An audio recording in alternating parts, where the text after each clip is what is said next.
It's the final one. Prepare yourself, gamers, because this CC is the hardest out of all of them if you're trying to risk 18. If you're going for max risk, however, it's kinda whatever. The fact that the CC is the last one also means that this is the last CC guide I have to make, so yippee for that.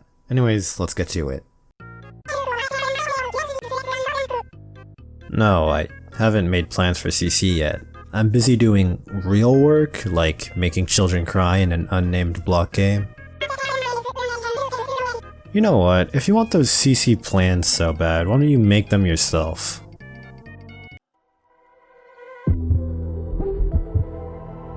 This map features pretty basic enemies and mechanics, and that's a good thing since it means your raisin of a brain doesn't have to think as much. What's terrifying is this 3-lane abomination you're going to have to defend, so have fun with that. The only mechanic you really have to watch out for are these Patriot altars from Chapter 7. These crystals do 500 true damage to all operators and most enemies in a diamond-shaped range. For week 2, you get a risk that adds another altar to the map right here. These things basically act as soft tile bans, limiting your operator placement unless you have dedicated medics or heli-drop options. Remember, the altars also damage enemies, so if you're smart enough, you can use them to your advantage to hit the peons that walk in range of it. While the explosion might not seem like it'll do much, a free 500 damage is a free 500 damage, and considering the contracts for this map, you better be willing to take anything you can get. There are only 2 enemies that I really need to explain since, as I said earlier, the map as a whole is pretty straightforward. The first are these claw guys, which don't do much when they're not activated by the altars, dealing physical damage. However, once they're juiced up, their attacks turn into arts damage. These guys also can't take damage from the altar. The Sarkaz guerrilla fighters have their own risk in week 2 that doubles their health and increases their attack speed by 70. You have the option to take them on with the altar buff and try killing them, or you can just block them out of the altar range before they get empowered. The only other enemy I have to explain is...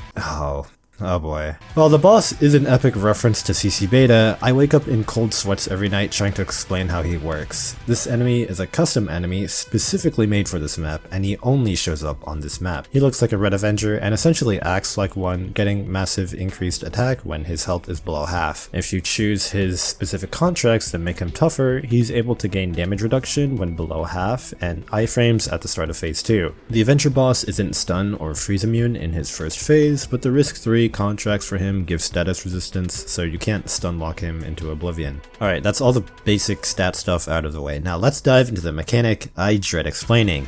Enemy checkpoints. This might take half of the video, but trust me, this is important to the boss. Enemy pathing works like this. An enemy has a set path they must take, and along that path there are specific tiles they must get to in chronological order. Think about it this way, if every enemy took the shortest route to the blue box as soon as they spawned, that would be literally hell, aka the Bully Dozer and Greytail Rush and Reclamation algorithm. So how do the developers make sure that they're able to take longer and more stylized paths? Checkpoints. Checkpoints are specific tiles enemies need to be in the middle of before they change direction or go to another checkpoint. Enemies will take the shortest route to the checkpoint before moving to the next one, and they need to do them in a specific order. For example, here's a bully taking this zigzag pathing in CBEX6. Every time the bully changes direction, that tile is a checkpoint. But let's do a little experiment, shall we? If I Wheatie shove him across the map and into the blue box at this specific tile, what do you think is going to happen?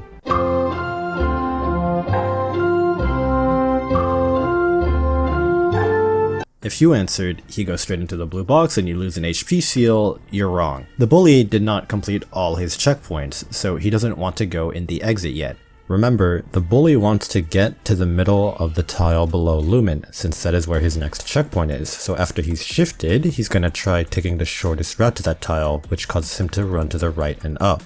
There's tons of applications for using checkpoints and pathing, but that isn't the purpose of this video, so I'm not gonna go into it. This is just a general summary of how this works. So, how does this relate to the CC12 boss? What makes the Avenger boss built different from the rest of the Avengers is his special ability to generate his own checkpoints. If he is unblocked and there is an operator that's within 3 tiles of him that's on his pathing, he will set that tile that the operator is on as a checkpoint and charge at that tile. Basically, if you're in his way, he'll bum rush you. If you don't know how to handle this ability well, it can basically give the dude a free lap to the blue box. If you do know what you're doing because you're an Arknights god, you can abuse this. Team Shadowguard did a wonderful clear of this. They put Hoshi on a tile and made him charge at it, setting a checkpoint there. The Avenger boss never actually got to the middle of Hoshi's tile, so he still wants to go there. They then put Nien on the previous tile in his pathing and shifted the Avenger boss with Wild Mane, making him unblocked. This causes him to set a checkpoint on Nien too, because her tile is between him and the next checkpoint, Hoshi's tile. And since he never reached the middle of either Nien's or Hoshiguma's tiles, they are now both checkpoints that he needs to reach in sequential order, starting with Hoshi because that's the first tile he set the checkpoint on. The strategy here repeated it 7 times because that's all they needed, but you can do this infinitely many times and watch him run back and forth between the tiles. The boss also can't use the charge ability at operators that are past the checkpoints, which allows them to deploy a Wild Mane here without being charged at. For enemy pathing, all Avengers come out the top right box and walk around the border of the map before going to the blue box. Dogs and Claw guys come from the same spawn and take the left path. Chapter 7 Mortar guys and Guerrilla soldiers come from the bottom left, immediately go up to take this middle path. Invis casters spawn from the top right and go down the same lane as them. The only notable risk to CC is this plus 40% universal enemy movement speed tag, which hasn't been a thing since like, I want to say Pine Suit. But yeah, be wary of this tag. It's a beginner trap because it might seem free, but the dog rush opener becomes so much more brutal along with all the Avengers and casters rushing you. Another note is that there are 2 different kinds of Avenger tags, the boss ones and the regular enemy Avenger tags. The regular enemy Avenger tags don't apply to the boss, which is fortunate for you guys, but not fortunate for me since I wanted to see the boss get 4 weight and ruin shifter stall, but alas, you can't always get what you want in life.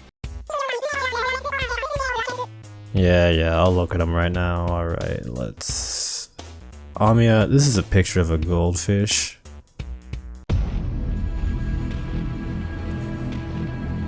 Class bands this time are hard bands between guard and supporter versus caster and specialist. The caster and specialist squad can easily do max risk because specialists have shifters and crowd control. Guard and supporter also did max risk, but they used a full squad. Honestly, I don't expect any of you to be busting out the infinite shift works, but I'll go over it in case you're interested. For caster specialists, the key players here are the 5-star shifters and Spectre Altar's Doll. The reason why the 5-star shifters are used here instead of like Weedy or Gladia is because their skills are better cyclable, which is what you want. Spectre Altar is more useful dead than alive since her doll inflicts AoE movement speed reduction. The strategy uses the damage from the altars to constantly keep her swapping to her doll form. She's also one of the only operators that can survive being in the range of the altar without any help. Most of the enemies on this map have low defense except for the red Avengers and the Avenger boss, so Yato ult with her S2 deletes anything you don't want alive. Glad you pulled for her, huh? And to those of you that didn't, I'm proud of you. Text ult is still useful here, but not as nearly as Yato ult. Mostima finally gets the spotlight for her one-trick pony skill 3 that allows her to reduce enemy movement speed by 99%, assuming you have pot 5 and mod 3. What makes her a star player is that her movement speed reduction talent applies to enemies that are invisible and invulnerable, unlike Suzerain or Manticore. Because the Avenger boss has 20 seconds of invulnerability, if you're taking that extra Chad tag, Mostima becomes the only operator that's able to slow him down without blocking. Yes, Harmony S2 works too, but to a lesser extent. For guards and supporters, have fun, honestly. You can either choose to abuse the boss checkpoints and copy the Team Shadow Guard strategy, or burst him down. There's not really a lot of good, unique recommendations I can offer, besides the usual Suitor and Suzerain and Muenar and Shelter and basically all your brain-dead burst ops. Because these classes don't have dedicated shifters, the main way they kill the regular enemy Avengers is stack them all with the Defender, then burst them down all at once. There is one operator that can basically trivialize a lane by herself, and it's Penance. The main paths people use her for is the middle one, where the Mortar, Soldier, and Caster guys go. S3 and S2 both work, but I assume you have masteries on S3 because that's the more commonly used skill. She does it even at max risk, and because her S3 gives her taunt when the skill is up, she's able to tank shots from the Mortar guys without you screwing around with deployment order. Anyways, that's about it. If you don't understand anything about the boss's checkpoints, that's okay. None of it is necessary for you to clear max risk. As I said earlier, this risk 18 is gonna feel awful because there's no free tags, but make sure to have fun because that's what Contingency Contract is all about. That's about it for me. Goodbye. Since you can't come up with anything good, I guess I'll just have to make the plans myself. No, you can't deploy your Fumo in battle, that would go against the Geneva Conventions.